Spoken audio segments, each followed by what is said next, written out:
हरिओम। तो आज का विषय है कि हम अपने इस जन्म और मृत्यु के चक्रव्यूह को कैसे भेद सकते हैं,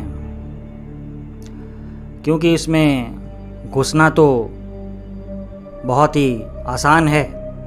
जैसे अभिमन्यु जो अर्जुन के पुत्र थे, वे महाभारत युद्ध के अंदर एक चक्रव्यूह में प्रवेश करने की विधि तो अपने माँ के गर्भ से सीख के आ गए थे, परंतु उससे निकलने का जब समय था तो वो गर्भ में निद्रा को प्राप्त हो गए थे।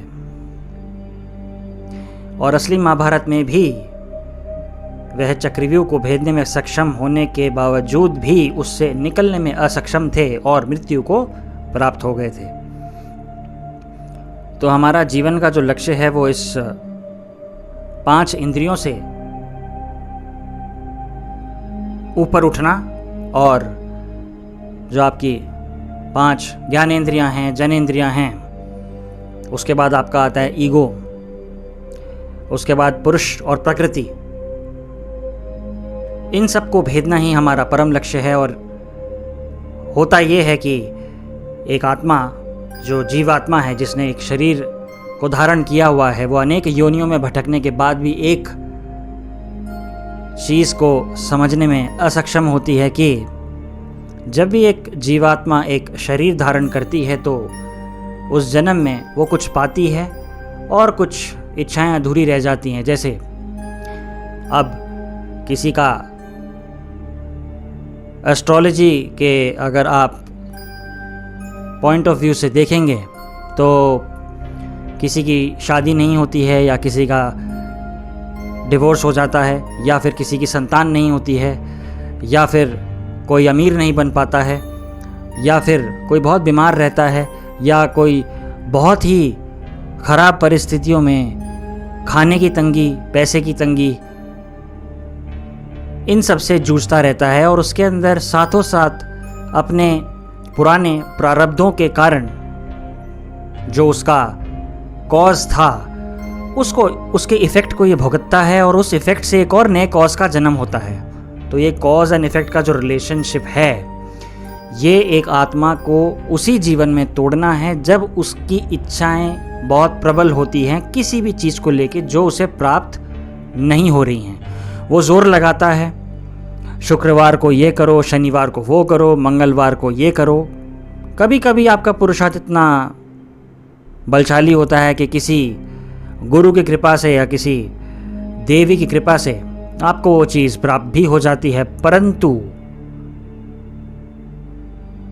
आगे जाके वही चीज़ आपको दोबारा महसूस कराना ही उस जन्म का कर्तव्य था, ताकि आप उस जीवन में जो आपकी अधूरी इच्छाएं हैं उसको पूर्णतः से महसूस करें और उस अधूरी इच्छा को बिना पूरी करे त्यागें। क्योंकि ये इच्छाओं का जो चक्रव्यूह है, ये उसी चक्रव्यूह की तरह है जो महाभारत का चक्रव्यूह था। आप इस जन्म में आ तो जाएंगे, परंतु छोड़ने की जो विधि है उसे श्री कृष्ण ने बहुत ही सहजता से समझाया है कि एक जीवात्मा को परमात्मा से मिलने के लिए अपनी सारी इच्छाओं का त्याग करना अनिवार्य है। तो इससे संबंधित एक छोटी सी ध्यान की विधि है जो मैं आगे आने वाले एपिसोड में आपको अवगत कराऊंगा। तो इससे ये बात साबित होती है कि शरीर छोड़ने की भी एक विधि होती है। हमें मृत्यु की तैयारी करना भी आवश्यक है, और मृत्यु से पहले ही, जिसे हम मोक्ष कहते हैं, उस मोक्ष की प्राप्ति के लिए ही इसी जन्म में अपने 5 तत्वों को त्याग कर, इस इच्छा के चक्रव्यूह को चीरकर ही हम आगे बढ़ सकते हैं।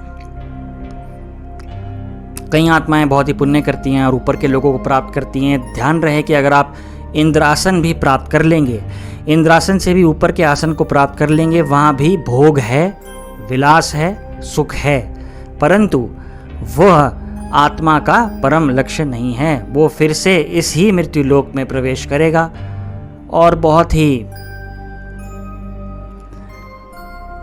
मुश्किल परिस्थिति में उसका जन्म होगा। जितनी मुश्किल परिस्थिति, जितनी अधूरी इच्छाएं, उतना प्रबल ही एक आत्मा का संकल्प हो जाता है कि मुझे इस इच्छा को पूर्ण करना है, और वो उस इच्छा को लेके अगर मृत्यु को प्राप्त हो जाता है तो दोबारा वो इसी इच्छा के बल से एक और योनि को प्राप्त होता है, और मनुष्य योनि मिलना बहुत ही कठिन है। ये बात हमें पता होनी चाहिए, क्योंकि ये बात पूर्णतः सत्य है।